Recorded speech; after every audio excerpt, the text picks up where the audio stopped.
It's the Game Out Loud podcast coming to you with Rob, Jordan, and Dylan, and sometimes Colin too. It's everything about games you want to know. Thanks for listening to the show. It's the Game Out Loud podcast. Yeah, the Game Out Loud podcast. You are listening to the 165th episode of the Game Out Loud podcast, the one and only podcast from bagofgames.com. I am your host this week, Jordan Rusnak. Yeah, it's Halloween, guys. Nice of you to be here. And my spooktastic friends, Robacula Peterson. And Dylan. I don't know, Dylan, what would you be? What would your name yourself? This is the one time you get to do it. No, I don't know. Dead Dylan. Yeah, Dead Dylan. There you go. I guess if I'm dead, I really wouldn't make any noise, so... Yeah, that's our way of saying, hey, buddy, we're sorry, it didn't work out. Sad panda. Oh, and I just realized my festive beer is floweth over. No, don't do that. But, yeah, it's Halloween, and we're here, instead of trick-or-treating, to record a podcast. Did you guys go trick-or-treating without me? Like, I don't know, I guess I never asked. I stole a bag of Skittles from my wife's box of candy she's giving out to trick-or-treaters. Oh, yeah. See, now, normally that would be like, oh, a handful. But no, you're that cool house. You're the house that actually gives candy on Halloween. We are that cool house. Thank you for noticing that. But I knock off points for having it be Skittles. That's a little weird. Like, candy bars? Yeah. But Skittles? Like I don't know about you, but I can't eat a full bag of Skittles. They're pretty sugary. Yeah. But that's what Halloween's all about. What is Halloween about if not to eat too much sugar? Tooth decay! Oh, wait. Yeah, that's part of it. And sure. Onset diabetes. Early onset diabetes. What is Halloween about if not that? I don't know. Satan?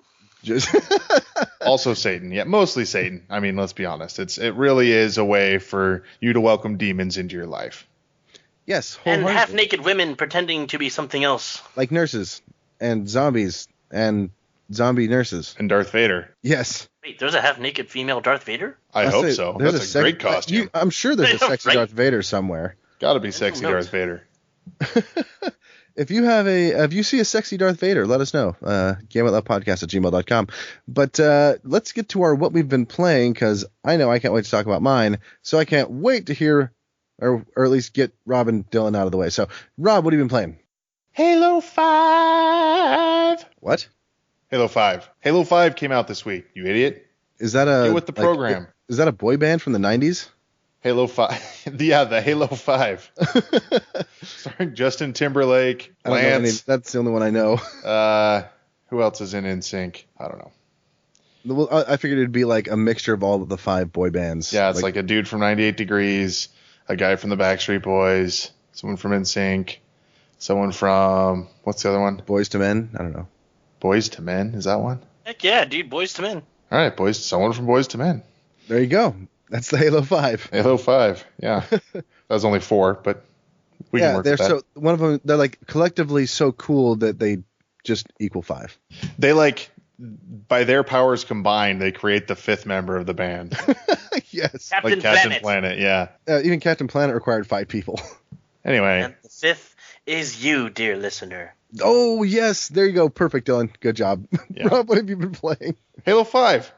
Halo 5. I wasn't joking. I bought fucking Halo 5. Oh, by the way, I might be just getting a regular an Xbox. edition, but I might be fucking getting an Halo Xbox 5. One. Yeah. It'd be great. But maybe I can play with you. But yes, tell me about Halo 5. Is it Halo 5e enough, or is it what? Here's the thing about Halo 5 that's driving me crazy. I beat the campaign. I did enjoy the campaign. I like the story of the campaign very much. A little formulaic, but I think overall it's the best story that one of these games has had since Halo 1. It's a co-op game. It is built like one, or you can play it as one? Well, I mean, either way, I would assume that it would be... Okay, well, I haven't played Halo since I think Halo 2, so I would assume it would be like a story that you can play by yourself, but if you want, you can have someone else help you, I guess. I mean, I don't know. Like I said, I haven't played since Halo 2. Sorry, I had a trick-or-treater at the door. You play with bots if you don't have people to play co-op with. And what's a nice word for this?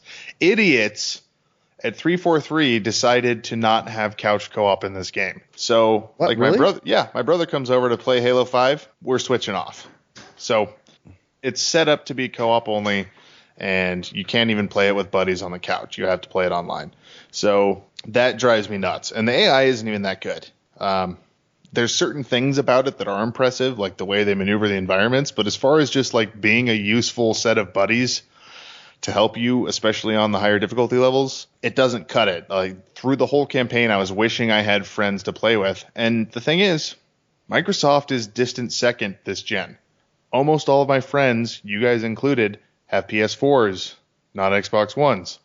So finding people who have an Xbox One, who are on my friends list, who also like Halo 5 or like Halo in general to play with has been a nightmare.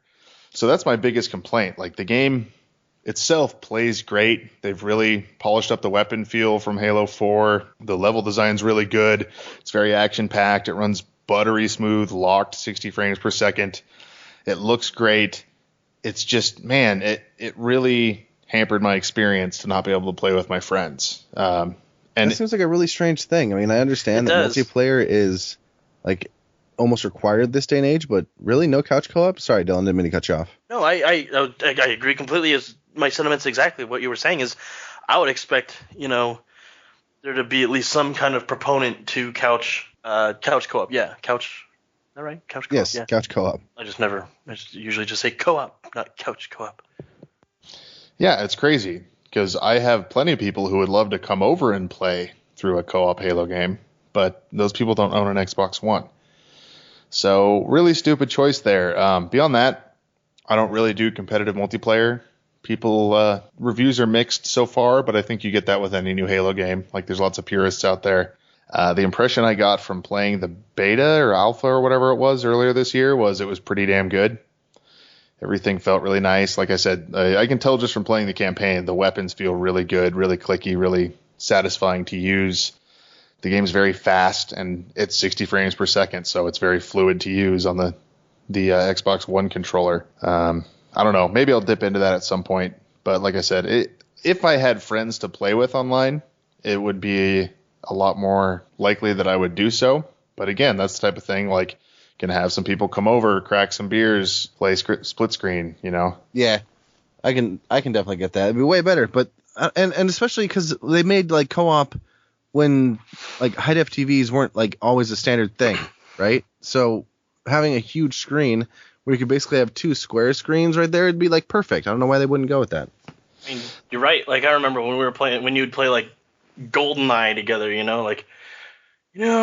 I wish we had bigger screens. Then you could have like two square screens. Now that we're in that age, nobody does it. Right? I saw something really promising with like one of the Sony 3D TV. Like, do you remember seeing that? It was a device that you could put on a pair of glasses and it would oscillate for player 1 and player 2, so you could both look at the same screen. No, I haven't seen that. Really? Uh-uh. Yeah. I don't think they make it anymore, but it was out for a while. I think it was back around when you worked at GameStop. But they had a Sony TV that two players could play on one screen. It was kind of small, like it'd be about good for the size of a dorm room. I remember what you're talking about. Yeah. It basically used the 3D TV technology and displayed one screen on one set of hertz or whatever they use, one shutter speed, and another on another, so that if you had two different settings for your glasses, one person couldn't see the other person's screen. Yeah, it was really cool. And Rob's Pizza just arrived. That or it's Trick or Treaters. I'm gonna believe it's pizza because you know what?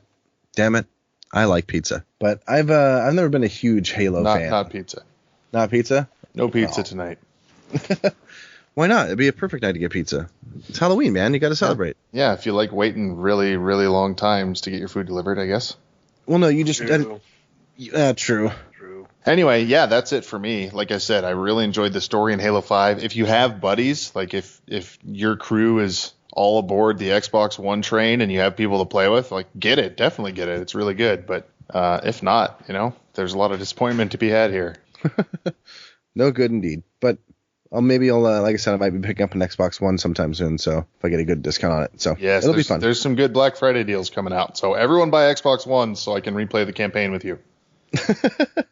I'm still on the fence about getting an Xbox One for Forza. I might pick it up. We'll see. I actually I'm still on had the fence one about that. checked out and on its way the other day. They had them on Groupon. My wife sent me the link, and I was like, "Oh heck yeah!" And she was like, "If you really think you'll use it, then go ahead and get it." And I was like, "With all the exclusives that are coming out on it and that are already out on it, yeah, well worth picking up." And I go to Groupon, I sign in, I hit the complete transaction button. It says, "Congratulations, your refurbished Xbox One is on its way." And I was like, "No!" So I had to go home and cancel it. I was like, "Oh damn it! I knew that price was too good to be true." How much was it? Like 300. Oh yeah, it'd need to be at least 250 for me to consider refurbished. Yeah, and especially with my history with refurbished things, not so good. But Dylan, what have thou been playing? Well, I got enough time to try to get into System Shock the Enhanced Edition this week. Yeah, that's a good classic. Speaking of horror games, I like it. Rob has told me about it many a time, and I've only played System Shock 2. I've never played the first one. So yeah, I've only gotten through the first level though. I sadly having trouble with with a lot of things. Now don't get me wrong, this game, I can see where this game can be really exciting, really good. But I'm I'm having trouble with the interfaces first and foremost. I'm acclimating slowly but surely, but all in all, it's very cluttered, I think is the best way to put it. Does that make sense? Yeah, it's not a minimalistic interface by any stretch of the imagination. It is like everything has a button. Yes, so it's extremely I feel like almost Geordie LaForge in terms of all the input that's coming into your brain. This little slit that I'm supposed to be able to see through. Oh. But so there's that. It definitely isn't graphically intensive. I don't think we were talking about a little bit. I don't think they were trying to up the graphics too terribly much. Is that correct? No. So basically, they just took some existing fan patches, as far as I know, and kind of reworked them and added some new features and stuff so that it's an old DOS game, so that it fires right up in Windows, supports new resolutions, and now there's a toggle for mouse look, which I believe was in the fan patch as well. Yeah. I when you told me about that was a lifesaver because I wasn't sure how I was going to play the game otherwise. I'm really glad they did that. And we keep saying I should mention that, the restoration stuff and all that was done by a group called Night Dive. And what work that I've been informed that they've done looks like it's been done well. I think that me personally would have done an overhaul on the UI, but that's just me. But like I was saying, I put about an hour into that first level. I think it's like a hospital or something because you wake up after you got that implant, right? Yeah, well, you're on a space station. You're on Citadel Station. Right. Yeah, what is it? Is it the medical deck at first? I don't remember. There's some medical stuff around. Yeah, there's a whole bunch of beds and stuff. And then there's a bunch of robots and these mutant things that I've been shooting. And I'm trying to find every single camera. So yes, that's important. Yes, it got a little tedious though, checking every nook and cranny. Yeah, and it's a cool game. It's a hard game, and the controls have aged poorly because we referenced, they added in mouse look. It used to be if anyone's ever played old RPGs like Eye of the Beholder, where you click through, it's almost like a 3D version of that, which Ultima Underworld 1 and 2 also used. So it's like you move your cursor up to the top of the screen and click the direction you want to move. Whereas when you switch, but it's a 3D game and in real time and everything, and if you hit E, it just plays more like a standard first-person shooter. So yeah, weird.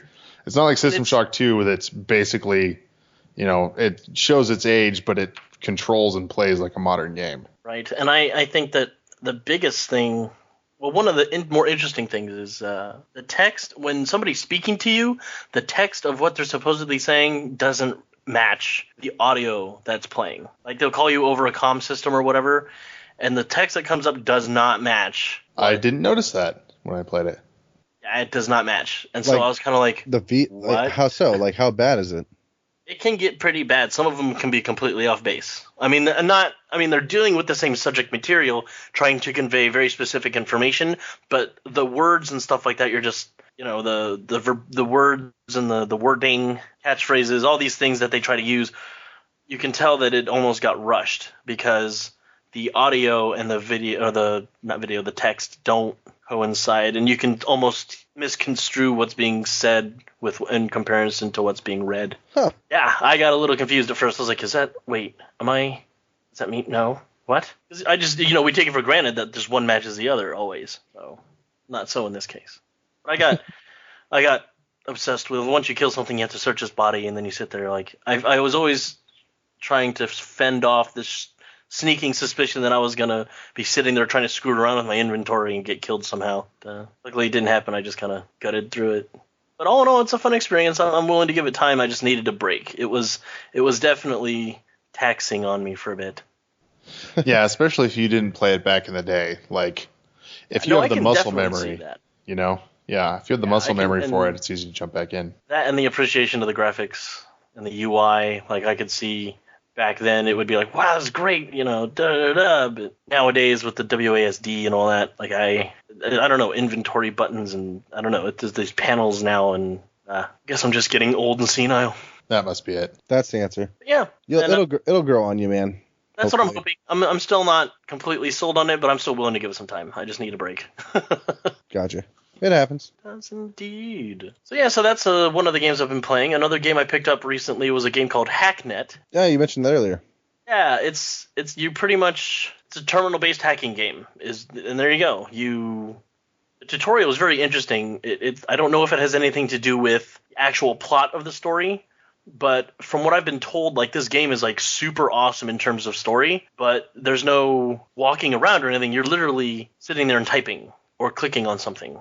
That's really all you do. You really take on the persona of a hacker, and like some person is sending you a message and he's already dead and he wants you to do something. I didn't get too terribly far into it, but it seems like it could be really fun. And I've played games like, Hacker Revolution or something like that, and it was not as exciting as this. This is a little more hold your hand at first, but later on kind of let you just go hog wild. But at first they kind of start slow instead of just throwing in the deep end. Well, that's good sometimes.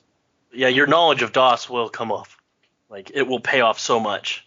Like, the first few minutes in the game that I've already used knowledge of DOS. So it's been pretty cool. That's cool. I'm excited to see where it goes. Yeah, I'm excited to see where it goes. They have some pretty cool implementations of the UI that you have like one panel on the left that's kind of skinny, and it kind of lets you know, like, that's kind of where your tutorial is at first. There's this middle, bigger panel, and that's the computer you're connected to at that point in time. On the right-hand side, it pretty much is what your DOS command prompt would look like. And then in the bottom, there's like this little rectangle-shaped thing, and those are the different computers you can connect to. And you kind of work your way through the system, and I don't know what you do. I haven't gotten too terribly far, but it seems like it could be pretty entertaining, so I'm excited about it. Sweet. You have to let us know how that turns out. Yeah, I'm planning to put on some good time into it. I'm kind of fending off the depression of realizing that a majority of my saved games are gone because of my computer issue. Oh, yeah. Yeah, so that sucks. Metal Gear Solid 5 is gone. Oh! Isn't that stored on server? Like, don't you have cloud backup on Steam? Yeah, you should turn that on, man. I think I do, but I don't know. I just don't want to mess with it right now. It's sitting there looking at me, and I'm just like, I don't want to know.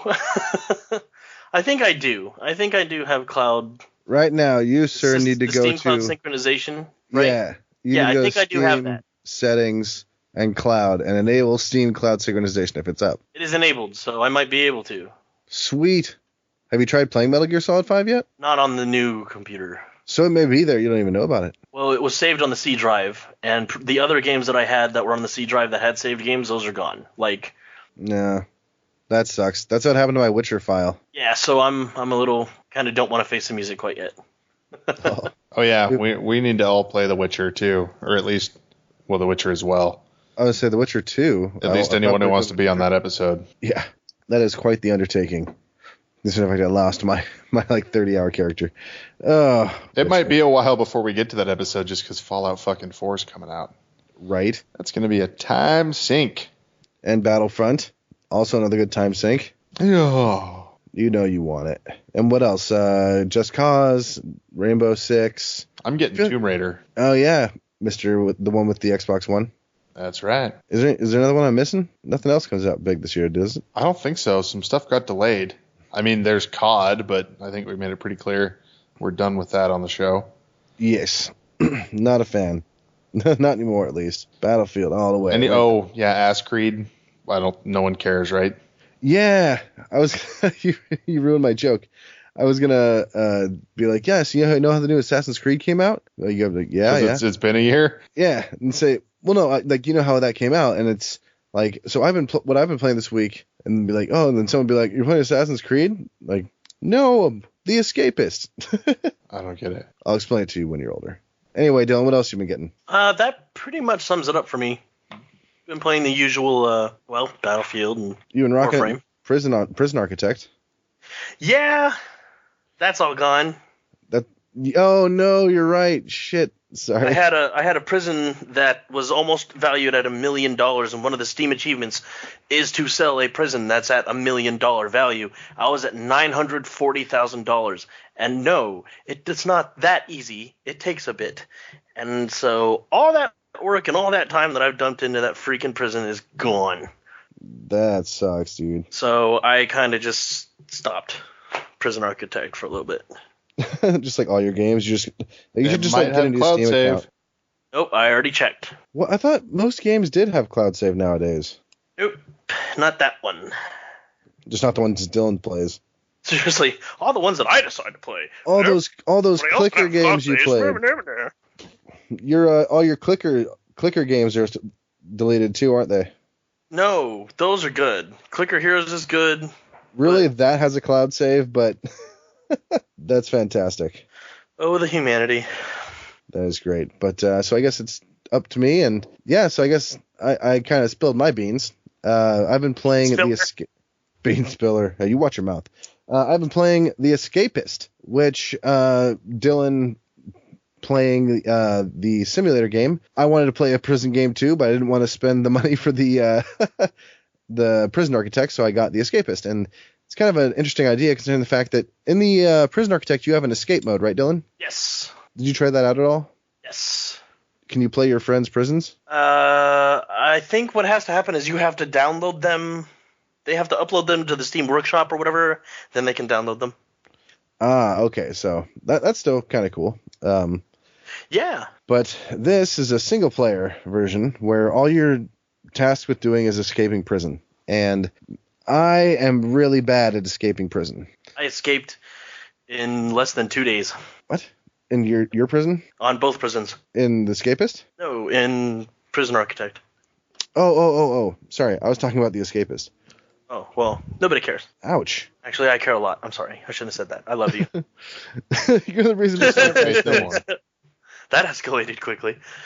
So yeah, you're tasked with getting out, and the problem that I foresee with this game is that a lot of going into it, you know nothing, right? If you've been like, oh, I'm just gonna play this game, you know nothing, and there's not much of a tutorial. It gives you like the basics and then go. But I guess that might be symbolic of going to prison. Like you just don't know what to expect or what to do. Right? So there are many different ways you can get out of the prison. You can cut your way out through a fence. You can, which I learned earlier, like watching a YouTube video, because I've just been like building my character up. But you can try to escape as a guard, or I don't know. There's so many different ways, I guess. I have not been able to escape the first prison, and I've been there for like 40 days. Like I'm not sure if I'm playing it wrong or if I'm just unlucky.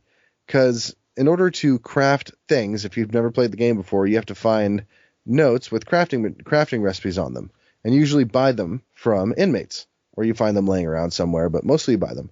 And you would hope that it'd be like, oh, if you're level whatever, you're just in the game, let's give you the basic stuff to get started. Nope, they give me like how to make the superior digging shovel of earth when you need like 6 things behind it to actually build that particular thing. I'm just like, oh, and I'm trying to get by and make my way. But what I am doing while not escaping is actually kind of fun because they have the rounds you have to do. You have to go to check-in the morning, then breakfast, and then which I stole 2 or 3 forks from, and I chiseled through my wall. But they caught me. And then you go to like work or free period, and then meals, and then workout, shower, free time, dinner, then sleep. It's all kind of systematic, and you have to learn when you can do stuff and when you can't. I mean, again, it sounds really boring now that I'm trying to explain it, but it's actually quite fun. Sweet. Yes. Play it. It's a good time. You can build things and hide stuff. That's about as good as I got for you. Unfortunately, I'm not far enough to really have developed anything really fun or found something really interesting, but it's enjoyable. But that's really what I'm taking my time with, so I think it's going to go over to Extra Points. The time of the podcast. Indeed. The point of the podcast where we talk about our non-video game related endeavors this week. So I think we're going to stick to Dylan because I went with Rob first. Dylan, what's your extra point, buddy? Well, this week I didn't get into too terribly much. I continued watching the usual TV shows, and I watched a movie called Frankenstein's Army on Netflix just to keep with the, Halloween coming up theme. Yeah. Don't watch it. It's horrible. Is this a Magnet film? I don't recall it. I don't give a crap. Like, I'm not even going to worry about it. Just don't even worry about it. That bad, huh? Yeah, as an idea, sure, great, yay, fun, but, you're expecting some... It's got a full 49% on Metacritic. Oh, boy.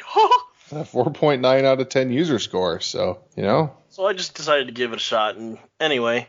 But I have to talk about this one. There's on Netflix, there's this thing called Thou Shalt Laugh. Number 4 is on there, and there's this Asian guy. I can't remember his name. It's like Jim or Jeb or Jim Wang or something like that. The dude is freaking hilarious. Okay. Absolutely hysterical. And what's it called again? Sorry? Thou Shalt Laugh? Thou Shalt Laugh 4.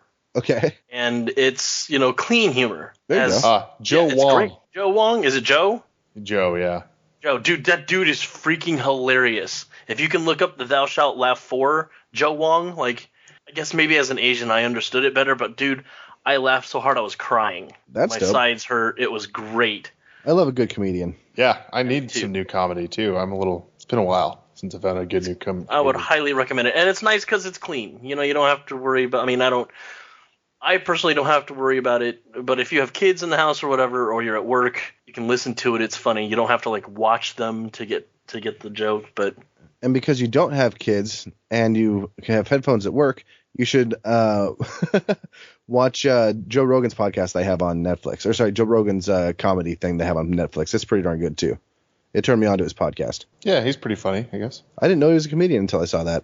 I kind of only know him as a comedian. I know apparently he did Fear Factor, but I never watched that. Yep, Fear Factor and UFC. And UFC. Yeah. You never watched Fear Factor? You know what? I didn't know. You know how I found out about Joe Rogan? I listened to Penn Jillette's podcast. Oh, yes, and he was on there in 2010. Yeah, and it was really funny because Joe Rogan thought we didn't land on the moon. And they brought on Phil Plait, the bad astronomer, who kicked his ass. And basically was like, no, you idiot, we did land on the moon, and put out all this great evidence why. Nothing against Joe Rogan. I think he's come around, but it was pretty funny. He was used to be a conspiracy nut. Yeah. No kidding. That's funny. I'll have to listen to that because I love listening to his podcast. I think it's pretty funny. Yeah, he's funny. But yeah, I'll have to look that up. Thou Shalt Laugh 4. Yes. Joe Wong. Joe the whole Wong. thing. Yeah, Joe Wong. Joe Wong? Joe Wong, yep. It's This is the guy in watch the whole thing. the brown blazer with the checkered shirt. Looks like very He's clean Asian. cut, Asian. Yeah, this has got to be who it black is. glasses on. Yep. Yep, that guy. Dude is freaking hilarious. Sweet. I'll check it out. And I haven't watched the whole thing all the way through, but all the comedians that I have seen on there are funny. They're except for the host, John Tesh is a very well-known Christian artist, and he should. God love him, but I think he should stick with music. But thanks, So that's what I've been watching. Sweet. How about you, Rob? What's got you? So, would you guys kill me if I talk about Yes. Dark Disciple? Oh. Oh, okay. Sorry. Yeah, no, go ahead. Wait, talk about what? Dark Disciple. It's just a Star Wars book. I talked a little bit about it. I mentioned that I'd finished it a couple weeks ago, but I never actually talked about it. I talked about the latest Guillermo del Toro movie instead. But it's really good. I really liked it a lot.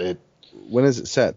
It is set between episode 2 and 3. Okay. And it's actually the last season of the Clone Wars show, the CG show that never got made.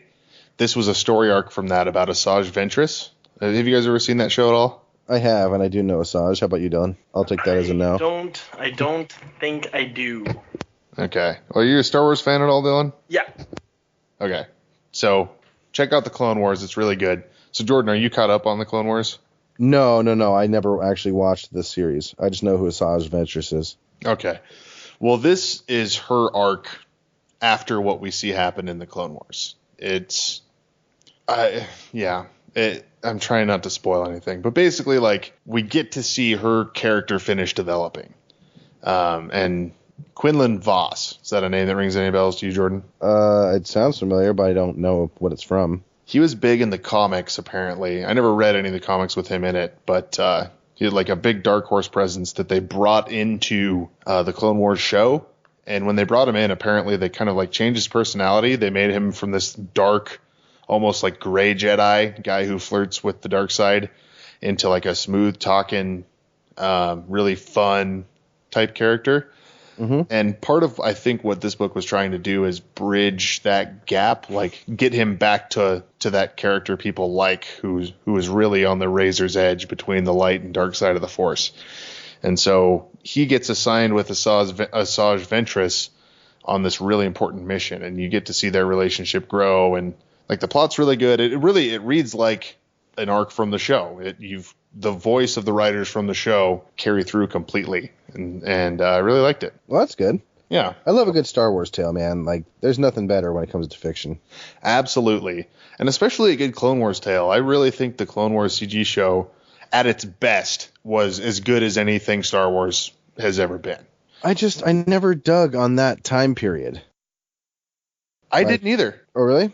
Yeah, it really sold me on it. In fact, I think that show goes a long way towards like making the prequels work better, because suddenly you care about Anakin Skywalker, and suddenly the crazy plot starts to make sense. Like, you start to understand what the Clone Wars are and what's going on with Sidious behind the scenes, and there's just, you get so much more time with all these people and so many more stories to flesh out because it existed for 6 seasons that it really helps make the prequels work, kind of. Okay, now you've sold me. So if that would be sweet. Yeah, and I'm not going to say like every episode's good. The movie, which you have to watch because it's really just the first 4 episodes cut into a movie. Okay, so watch that first. Yeah, it's kind of bad. Like, and the first season, it takes a little while to get its footing. But I don't think the first season itself is bad, but it doesn't give you an impression of like how good the show's going to get later. Gotcha. But the later seasons, like, man, there's some characters that you never thought were going to come back and that's handled really well. And you get to see some interesting takes on the Force and what it is and why Anakin is important. Like, it just covers a lot of territory that we didn't get to see in the movies. And the whole thing fully supervised by George Lucas. This is getting to peer into his mind without having to endure his dialogue writing and bad direction. Have they nullified that, or is it just the expanded universe for books? Yeah, this has not been nullified. This is all still considered canon by Lucas Story Group. Okay. So, not that I think that really matters. Like, I still think you should go back and read the good stuff from the expanded universe. But artists going forward will draw on the events from this. That's still considered part of what they can use. Gotcha. So. That's still crazy that they just destroyed all that as an actual universe. Like, oh yeah, no, it's a completely different universe. This is the real one. Yeah, I think it's good. I like to think of the expanded universe as Lucas Story Group's beta run that they started back in '92 or whenever. Mm-hmm. When I think the Zahn books were really the first ones where they thought about that. There'd obviously been other stuff before that, like the old '70s Marvel comics and whatnot. But yeah, it just, now they all kind of understand what Star Wars is better because they have more movies and they have the Clone Wars and they can keep a little bit of a tighter lid on it. Gotcha. As far as continuity goes. Sweet. Yeah, it sounds like it's probably good for it. Do some good old cleansing of the house. Yeah, and it's not like the old books don't exist, or comics, or whatever you like. You can still go back and read them. You know, it's just artists won't necessarily go out of their way to not contradict that stuff going forward. Gotcha. Sweet. Well, I guess, again, it's up to me. And I, Rob, you'll appreciate this, have been listening to a new podcast. It's called the H.P. Lovecraft Literary Podcast. Ooh. I think it's hppodcraft.com or something like that. I can put a link to their stuff in the show notes, but it's kind of interesting. So they talk about stories of his and then give commentary on like how they feel about it and what it like represents. Because like he's very, very prosy, like good old Lovecraft. Yeah, he has a very distinct writing style. He went out of his way to write in a way that was antiquated even in the 20s and 30s. Yeah, why say something with one word that you can say with 6? Exactly. Which that's hard to read. Like I guess maybe back in the day when I had things like an attention span and maybe not as many electrical gadgets. Yeah, maybe I could deal with that, but man, it takes forever to read that. I'd much rather listen to it. And that's why I like this, because they have someone like a narrator reading it and then they make commentary on it. It's not the whole literary work, right? So they're not going to read all of Call of Cthulhu, but they'll cover like a lot of the major plot points and discussions, and it's really, really cool. And I can't get enough of that Lovecraft stuff. Like, Rob, feed me. What else do we have that's Lovecraftian? Lots. That's a big can of worms. You want to open that up. But I am surprised that you haven't been able to get into any of his writing. I think some of it's really bad, but I also think some of it's really good. Like The Color Out of Space. Yeah, he's using his prose style, which is lots of straight narrative with lots of adjectives, but I think it's pretty readable. So I don't know. Maybe give that one a shot. Maybe it's because I'm always doing it when I'm getting ready for bed or like laying in bed. I start reading Lovecraft and just end up hitting myself in the face with the book. Yeah. Well, and I got into Lovecraft because I was obsessed with Poe in high school. So obviously Lovecraft like modeled his prose style on Poe. So that makes it an easier transition too. Oh, I'm sure. Yeah, you were already prepared for it. The subject matter got me. It was great. But I think at this point, gents, time for a break, yeah? Yep. Sure. Sure. Awesome. All right, I'm going to go get some of those little tiny rot your teeth out things that look like pieces of corn. Gross. You don't like candy corn? Oh, I like candy corn. Sorry. I was thinking of something else. Whoa, I don't want to know what you were thinking about. Neither do you, listeners. So we're going to go to break, enjoy the music, and we'll see you on the flip side where we're going to talk about scary games. Of course we're going to talk about scary games, but let's see what Dylan has to say because we haven't had that conversation yet. So we will see you on the flip side. Game Out Loud Podcast. Yeah, the Game Out Loud Podcast. And we're back. Thanks for sticking around, listener. Hope you enjoyed that slight bit of music. And hopefully it's something spooky and scary and not completely just our normal break music, which it probably was. But something that is scary is the games we're going to talk about today. And speaking of something scary, Rob, you had something you want to talk about, didn't you? Yeah, this is terrifying. So get your toilet paper ready or a clean pair of pants or whatever. I have that because the toilet paper because I sit in front of my computer all day. Oh, gross. But that's good. No. He said sit in front of his computer all day. Yes. No, I got it. I think I got it. Right? Pretty sure I got it. I'm a sloppy eater. I need to clean that shit up. Oh, okay. Either way, something terrifying has happened. In May of next year, I'm going to be raising a small child. Wait, what? What? Yep. Are you kidding me? I am not kidding you. Wait, What? Is this your child? As far as I know, yes. Oh my God, man! Congratulations. Thank you. When did you find that out? Well, we're just His wife announcing it went home now. and punched him. When she started eating chalk, and I didn't understand why. Is But- that a thing? Well, the weird craving for different foods because you need minerals or whatever. Oh, yeah. Chocolate covered pickles that are fried and battered in cheese. That actually sounds really good. Yeah, that. Maybe I was I'm gonna say- pregnant. Yeah. No, Rob, we're just fat. Oh, right. That's what it was. That's it. The only babies we can give are mud. Jesus Christ. But no, that's fantastic, man. I want to tell my wife, and at the same time, don't. You feel like that's going to put Lol. the pressure on? No, the pressure's already on. Like we have a plan. We're going to do it. We just want to get things in order. Hey, first. you know what, Jordan? I already know how it works. You don't need to tell me. What? Like the sex When part? a man loves a woman. You said we're going to do it. And I was like, I know. That's how it works. It'll be great. Yeah. But no, That's sorry to interrupt. What were you saying? It's the second time when a man loves a woman's been referenced today. Yeah, we're waiting for it. I'll still tell her, but still she'll be like, oh, we're babies, because we're like another like year out. So she's the your wife apparently is the woman from Kung Pao Enter the Fist. Yeah, pretty much. That is an accurate assumption of that, which is funny because she is Korean, and it's great. Anyway, but that's God. Congratulations, man. That's fantastic. Thank you. Yay! Yeah. Now, how far along in that are you? 45 minutes. 45 minutes. Yeah. I'm sorry, I meant like do you? Well, I'm assuming you don't know the sex or anything, right? Nope, none of that. So that'll be in a few months. Okay. Are you gonna try to figure out what it is, or are you gonna have it be a mystery? Nope. My wife doesn't do then- surprises. So Rob and his wife are building a mystery. Yeah, you're working. Oh God, that's fantastic, man. That's Rob.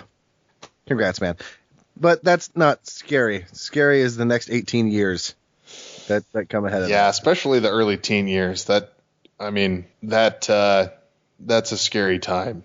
I was gonna say that's more like the first 18 years is like a good time, because if they're 18 and fully independent, you did well. Yeah, I exactly. know some people that are like mid 30s and still at their parents' Yeah, house. And like, I'm more worried about the 37 years. yeah, I was gonna say, so be thankful for these 18 years. That's awesome. Yeah. Yeah, hopefully you don't get a kid like me. Well, that goes without saying. Indeed. You want my wife? No, really, you want my wife? Take her. Whoa. A kid like my wife. That's Billy Crystal, everyone. Oh, that's awesome. But other than the video game of life, Rob, what would your pick for a scary video game be this year? I was tempted to go with System Shock 2, but we've talked a lot about that on the podcast. Also, Amnesia: The Dark Descent, very scary game. Very Just scary. installed that game the other day. Yeah, let me know what you think. I know you said that it didn't work on you, that you were immune to its terrifying charms, but I am curious, turn the lights off in your room, shut that door, crank the audio, play enough, get at least to the water monster, tell me you're still not scared. But rather than pick any of those, I'm going to go with Call of Cthulhu: Dark Corners of the Earth. I have that installed.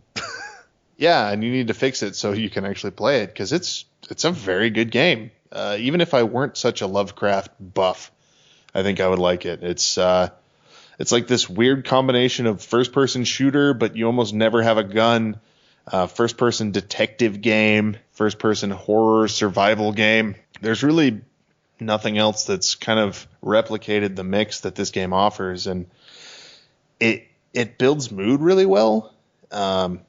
As you're investigating these kind of otherworldly events, it does a very good job of unsettling you and making you feel like there's something just boiling beneath the surface of this town you're in. And then after it does that for a while, it scares the holy fucking shit out of you. And Like, how many hours is this in? 2 or 3, I think. So I could feasibly get to this before Halloween is over. Yes, absolutely. Especially if you look up a walkthrough, which That's no fun. Yeah, it's not, but I mean, if you want to rock and roll and really get through it, you could plow through it pretty quickly, because it's part adventure game. You're going to be walking around, talking to people, looking at clues, trying to figure out what you need to do next.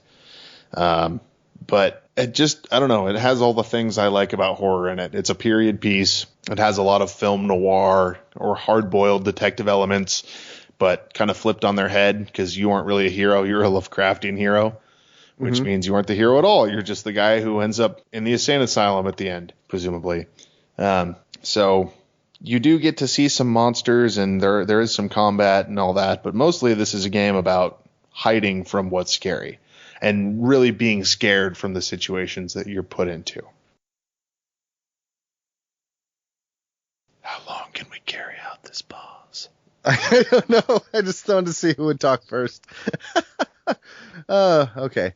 So thanks, Rob. How about you, Dylan? What would be your scary pick? Well, as you all know, I've had a pretty big gap for my gaming abilities, but one of the first ones that comes to mind would be the Dead Space series. Love the first one. Yeah, that's the one I was going to talk about. Just the introduction. The introduction of Isaac Clarke and, the necromorphs and, being aboard the Ishimura and unitology and all that. Just kind of, the atmosphere was done very, very well. Oh, And yeah. the sense of panic and utter dread and fear that comes exploding to the surface every time one of those necromorphs comes. And they're It's so very creepy. They're interesting. so very, very alien, which I love. But they're still human too, Yeah. and then the way that if you actually do die, the animations, the various animations they had were great. Like, oh well, I'm dead. This ought to be entertaining. Like, so even dying, which most of the time in a game can be extremely frustrating, could be frustrating in this game, but it was at least mildly entertaining for a couple seconds. Yeah, I really, really enjoyed it. What a great atmosphere they build on that ship too. Exactly. It's just the that's what I'm creaks, saying, the man. lighting, the everything. Yeah, like I remember that game did it right. The music played after the encounter started. Yeah, exactly. Not like, oh, wait a minute, there's a bunch of ammo and the game just saved. Something's going to happen. Or hey, the music is getting creepy. I should slow down.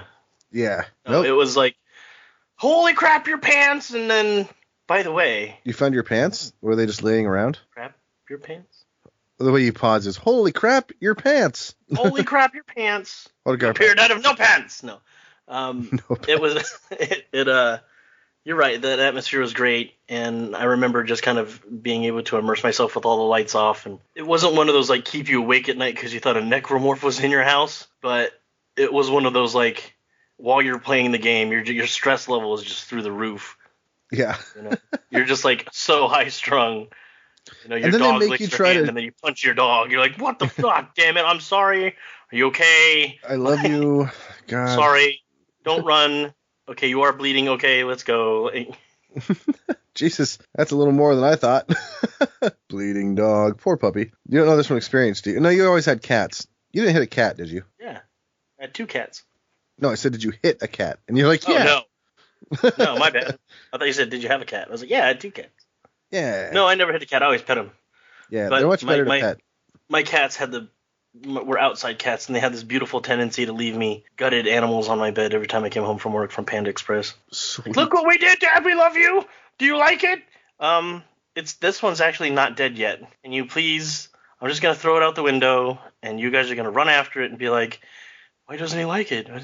It's not that I don't like what you do for me. I appreciate your love. It's just that can you express your love for me by purring and not gutting things all over my bed, please? Thank you. That's awesome. Well, that's a good choice too. Now, mine's gonna be a little more obscure, or maybe you would know it.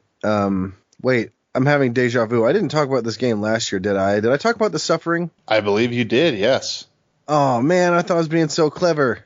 Actually, I think it was 2013, maybe even that you talked about it. Oh yeah. Okay. Because I know the first year we did one was a what? That was the System Shock 2 episode, I think, or first Halloween episode. 2012? I don't know. I'd have to look. Yeah, I don't recall. I believe it was, but anyway. Well, I guess I won't talk about that. Damn it. So I just let's see. Scary games, library, chivalry. No. Arma 3. No. Condemned. I That love was that a game. good one, dude. That was fun. You remember that, Dylan? You and It me. was fun. So New Year's I'm gonna Eve. buy that game right fucking now. It's $3 on Steam. Really? Okay, I'm off. Yep. I'm gonna go get it right now. I just bought it. Did we play Condemned or Condemned 2, Dylan? I think it was 2. 2 was Xbox only, so I've never played that one. I Oh, guess no, I it It could was now. 1 then. We played the one on PS3. Yeah, it was 1 then.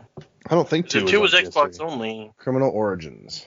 Yeah, for $4, I'm buying it right now. Oh no, 2 was on PS3 as well, but no PC that time. I think that's Yeah, when we played, Pop. Dylan. I'm gonna install it right now too and play that after the podcast. That was such a good game.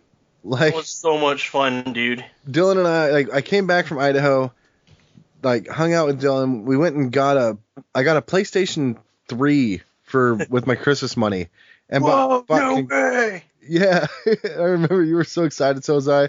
We go to a church for New Year's where my family is, and we lock ourselves in a room and play Condemned Bloodshot in a church on New Year's. Like, completely antisocial. Like, there's a bunch of kids there, you would think that we'd be interacting with the kids and having fun and just trying to keep them awake so they can celebrate the new year. And instead, all Jordan and I did the entire night was lock ourselves in one of the classrooms, hook up a TV, A and small TV. We were huddled around that thing. yeah, we were just sitting there in that little classroom What's that? I can't see it. Is it? What is? I don't know. Go over there. I don't know. Go over. You go over there.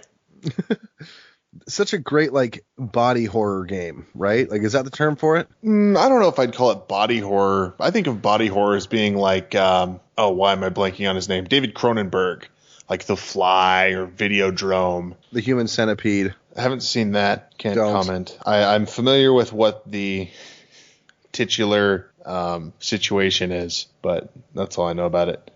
I don't know what you'd call Criminal Origins. I guess it's almost like industrial horror. Like everything's grimy and it feels like you're in a warehouse district through the whole game, going through these really gross places. I don't know, but it's got a cool vibe to it. And also Monolith game. Oh yeah. You know that? Same guys that made Fear, AVP2, Icon's Artifact, if you're into that sort of thing. I don't know that one. What else did they make? Did they make Blood? I think they made Blood. Blood, the vampire game? Blood, the old first-person shooter? Oh, I don't know that one. Oh. Seems like a game you would have played, but maybe missed. Fear is like still one of my favorite shooters ever. That game's not scary though. Condemned was at least scary. It's true. And Yeah, weird. Fear was not very scary. Also, dude, you know what Monolith just made recently? What was it? Shadow of Mordor. Yes. Damn, I was like, yes, I know what they made. And I even got to say it before you got that extra S in there. Yeah. More doors. Shadow of Mordor's. Instead of Shadows of Mordor's. No, that's just Jedi Knights I do that with, Rob. Oh, okay. But yeah, The Suffering, that's another good one. Dylan, you should go and play that one. Well, it probably doesn't hold up now, but I think it's actually available for free from the developer. Oh, speaking of free, we should all go download the Tribes games. They're all free right now. Really? Yeah. I played The Suffering. Did you? Where are Yeah, the I remember that. Aren't you like a prisoner that was sentenced to death or something like that? Yeah. Yeah, I remember that. And like, there's this dude with all these green needles in him or some crap like that. Yes. I hated that guy, dude. Or was that you? No. He was there. There were enemies that were like that. Yeah, and they explode or whatever. Yep. Yeah, dude, I remember that. Yeah, here's the link for you guys. There's by the way. there's an HD version of Pathologic out on GOG right now. Really? There's Yeah. this Tribes thing. Oh, you know what? You don't know Tribes? This Tribes. Tribes is a fast-paced first-person shooter that, as you can see, like I think Rob, you and I used to play Tribes too, right? We played a little bit of Tribes 2. We mostly played just a couple years ago. We played quite a bit of Tribes Ascend. I never played Tribes Ascend with you. You didn't? Nope, I wanted Maybe to, but maybe then it was- I was done when you tried it, when I was able to play it. Oh, it must have been Ryan or Brawl or someone I was playing that with. That sounds accurate. That was You can pretty fun, download though. the disc image. They're available for free from the developer, tribesuniverse.com. Sweet. Yeah, it's 20-year anniversary. That's cool. I wonder what these old Earthsiege games are like. They look like kind of Mech Warrior-ish. They do. Really, Mech Warriors. Wow. Yeah. And then Tribe. Oh my God, look how it Tribes looks like. That game used to look so good. Looks fine. Looks Tribes, the original? Yeah, for a 98 game, it looks fine. It looks better than Half-Life or some It's of the so other games. that came out angular there. and looks way better unnatural looking. than Jedi Knights. Nights. God, those are good times. I loved playing Tribes, skiing down the road and stuff. Yeah, we should get these. But these are not scary games, unless you talk about going against pro players. And since we're on the subject of scary, now I'm going to pop a surprise one on you guys. Scary movie. Best ones. Dylan, go. When I was a little kid, we were living in Cincinnati, Ohio. I had come home from church, mind you, and I turned on the TV, and it had to be around Halloween or something, because I just remember walking in the door, turning on the TV, and I immediately see this woman become dragged around a ceiling with blood going everywhere. And I was just like, Mom! Mom's like, oh my gosh! You know, ran over and changed the channel. Like, I was freaking out, dude. Mm-hmm. Turns out it was Nightmare on Elm Street. Oh, yeah. But the one movie, I am 31 years old right now. The one movie that I still can't watch, like it just freaks me the freak out every time, is any of those Child Play movies, dude. Dolls Chucky to ones? this day scare the crap out of me, man. I've never Really? seen I've one. never seen them. Are you serious? You've never seen any of the Chucky movies? Neither of us have, apparently. Losers. Well, I know. you're old, motherfucker. Like, who you calling a loser? Yeah. Why don't you look up the most recent release date for one of them, loser? Yeah, but wouldn't you want any background background information? You get it in the fact that it's a doll that's possessed. Da da da da. Watch the movie now. Yeah, but why is he possessed? What's he possessed with? Is he possessive of people or just a soul? I don't know. I think it's just the soul of some psycho dude or something like that. I don't. Point is, I didn't even watch all of them. I can't handle them. They're freaking creepy, dude. I'll have to check him out. How about you, Seriously, Rob? Want to check back in next week? Watch a Child's Play this video this Seriously. week? I don't know that I'll get around to it, but I demand that you watch them. Now, keep in mind these were very old. Yeah, I was gonna say, you're gonna demand we watch them, and we're gonna be like, "What the fuck is his problem?" Yeah, like, I don't know, man. Maybe because when I watched them, I was a little kid, so I was Oh, a yeah, lot more that's- impressionable back then. Of course, but But even now, dude, I still can't, like, my sister ended up getting a doll, right? From somebody. I don't know who. But she propped it up on her bed. And in order to get to my room, I had to walk by her door. And I swear, dude, there were days where I'd walk by that door and that doll's head would flick to the right and look at me. I swear it, dude, to this day. I think that And happens. obviously, I think it's right Oh, behind you man. right now. I think you can feel its hand on your shoulder. no, I can't. you're right, because its arm is on your leg. That's my hand.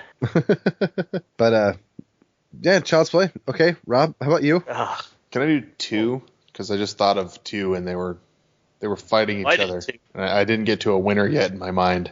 Sure.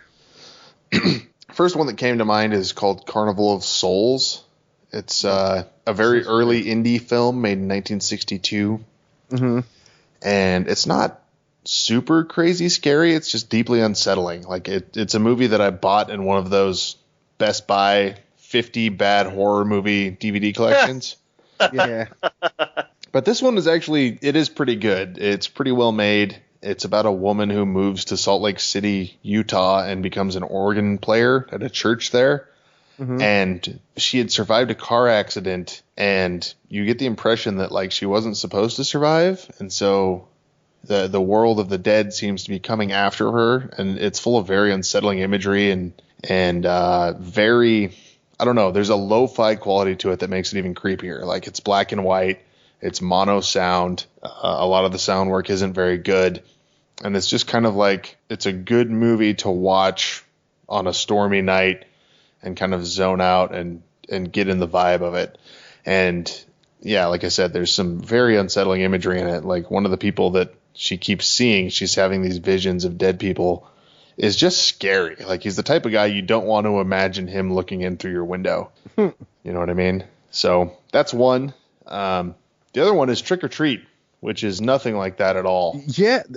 That's the short I story remember one, that right? Yeah, it's an anthology film. You guys Yeah, seen that this? was great. Yep, I've seen it. Really good, yeah. It was made in like 06, I think, and was shelved until 08 or 09 when it finally came out. But I think the guy's name is Mike Doherty that made it. He's now doing the Krampus, which you may have seen the trailers for, which also looks fucking awesome. But it's just a really fun movie about Halloween and that's steeped in Halloween mythology, and you get to see several slightly interlocking short stories all set in the same town.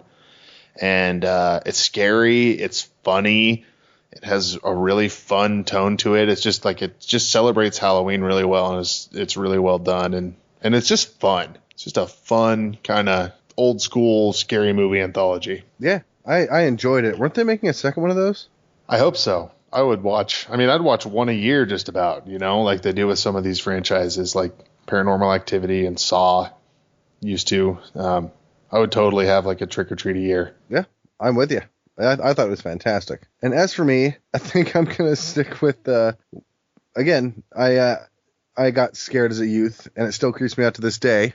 I went over to my cousin's place. They were gonna watch a movie, and they're like dared me to watch it with them. I was like, okay, and like it would just come out, and I was young, I was impressionable, and they made me watch Event Horizon. Oh, Paul It's a good W.S. one, though. Anderson. I love that movie, though. That was an awesome, Sam awesome Neill, movie. man. Yeah, That's I love that's that movie so much. that's by far Paul W.S. Anderson's best movie. I had nightmares for weeks about people pulling out their eyes.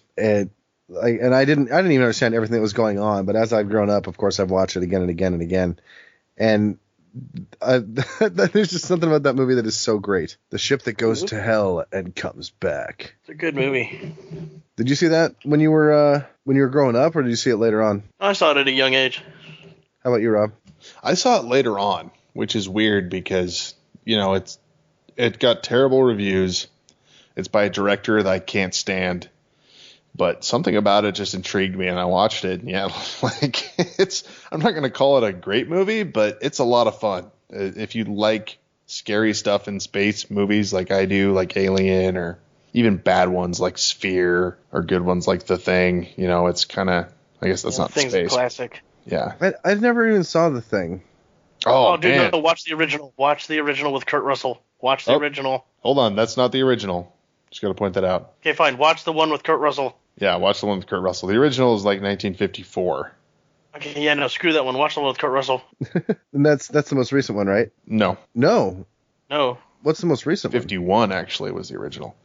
The most recent one was, what do you want to say, Dylan? 2012? 2011? 12? I was going to say 11, 10? I don't know. Somewhere around there.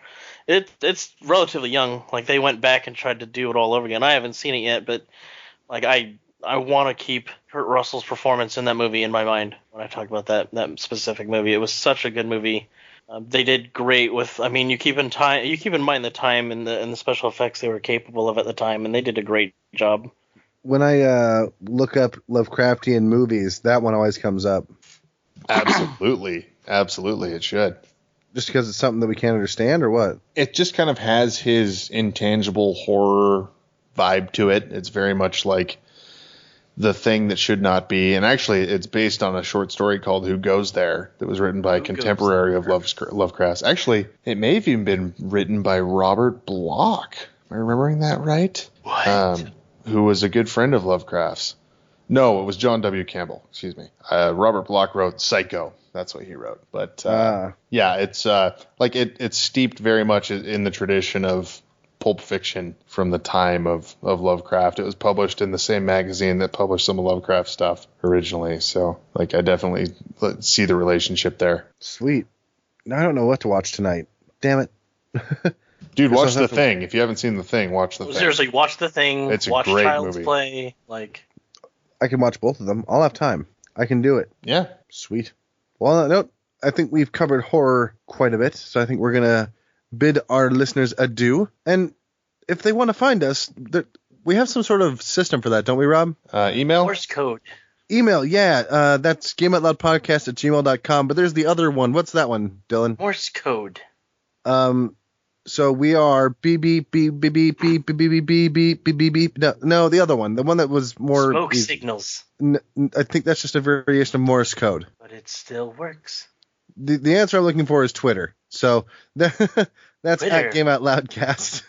And you can also find us at bagofgames.com and geekcultureradio.com. And thanks for tuning just in. went all southern there. And we'll see y'all Culture next Radio. Geek Culture Radio. I'm always saying. Okay, Forrest. I know. That's what I thought he was doing. Oh, we'll see you guys next week.